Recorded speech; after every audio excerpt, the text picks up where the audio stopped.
तो जब भी आपको क्वेश्चन को समझने में डाउट हो ना, तो क्वेश्चन को आप बार बार पढ़ो, एक बार, दो बार, तीन बार, तभी जाकर आपको कंफ्यूजन दूर होगा। इस क्वेश्चन में थोड़ा बहुत लैंग्वेज में आपको प्रॉब्लम हो सकती है। क्वेश्चन में क्या कह रहा है कि 4 persons started to do a work together.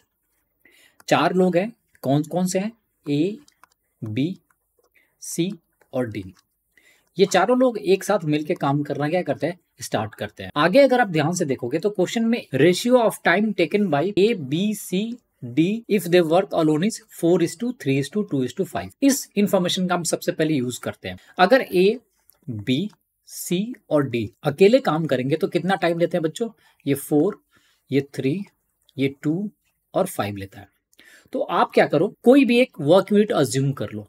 मान लो मैंने 60 यूनिट वर्क डन ले लिया, तो ए 4 टाइम यूनिट में 60 काम करता है, तो एक काम करने की एफिशिएंसी कितनी हो जाएगी? 60/4, तो ये आ जाएगा 15। अगर बी 3 यूनिट में 60 यूनिट काम करता है तो बी की एफिशिएंसी कितनी आ जाएगी?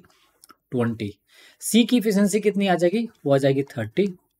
और डी की एफिशिएंसी कितनी आ जाएगी? वो आ जाएगी 12। ये क्लियर है? सबसे पहले कह रहा है कि 4 of them started to do a work together. तो क्या हुआ होगा कि ए, बी, सी और डी ये चारों मिलके क्या किया होंगे? एक साथ काम करना स्टार्ट किया है। उसके बाद कह रहा कि a works only in starting 2 days. तो कह रहा कि ए सिर्फ 2 दिन तक काम किया, तो ये जो कंबाइंड वर्क डन होगा ABCD का, वो कितने दिन तक होगा? सिर्फ 2 डेज तक होगा, फर्स्ट और सेकेंड डेज में। उसके बाद कह रहा है कि BCD ऑल्टरनेट डे काम करते हैं, तो उसके बाद बी काम करेगा, फिर सी करेगा, डी, फिर बी करेगा, सी करेगा, डी एंड सो ऑन। इस तरह से प्रोसेस चलता जाएगा। ये क्लियर है? अगर मैं प्रिसाइजली बात करूं तो काम कितने दिन में कंप्लीट हो रहा है? 12 डेज में। तो 2 दिन तो यहां हो गया है, उसके बाद एक गैप हो जाएगा, फिर नेक्स्ट 3 डेज, उसके बाद फिर से ये BCD होगा, तो 3, 3 और 3, 9 to 11, तो लास्ट में कौन काम करेगा? बी। तो जो काम करने का पैटर्न है ना, वो कुछ इस तरह से फॉलो करेगा। ये क्लियर है? आई होप यहां तक समझने में आपको डाउट नहीं है। नाउ इफिशियंसी क्या था? एक इफिशियंसी कितनी है बेटा? 15। तो फर्स्ट 2 डेज में कितना काम होगा? यहां पे काम होगा 15 + 20 30, तो ये हो जाएगा 65 और 12। तो यहां पे 77 यूनिट काम होगा, यहां पे 77 यूनिट काम होगा। उसके बाद बी काम करेगा, तो बी की इफिशियंसी क्या थी? 20। सी काम करेगा, सी की इफिशियंसी कितनी है? 30। और डी की इफिशियंसी कितनी है? 12।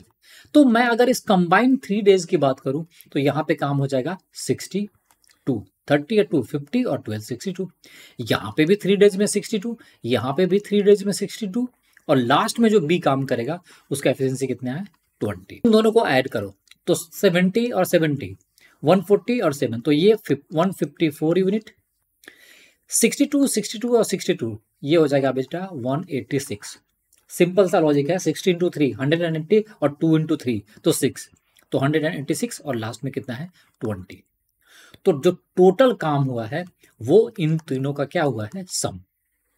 ऐड करोगे सिंपली तो ये 0, उसके बाद 8 और 2 10, और 10 और 5 तो 15, तो ये एक हो जाएगा 16, और उसके बाद हो जाएगा 360। तो टोटल वर्क यूनिट हुआ है 360। अब क्वेश्चन में आगे क्या कह रहा है?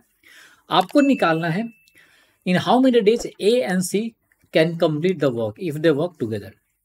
तो ए और सी की एफिशिएंसी कितनी है? ए की एफिशिएंसी थी 15, सी की एफिशिएंसी कितनी है?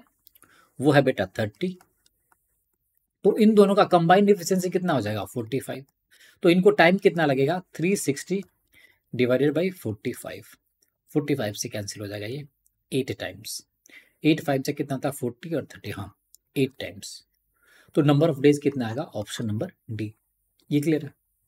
तो कभी कभी लैंग्वेज को बार बार पढ़ो अगर समझ में नहीं आ रहा है तो, नहीं तो क्वेश्चन को आप दूसरे तरीके से भी इंटरप्रिटेट कर पाओगे।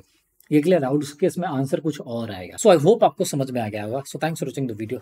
अगर आपको वीडियो पसंद है तो चैनल को लाइक करें, सब्सक्राइब करें और दोस्तों के साथ शेयर करें।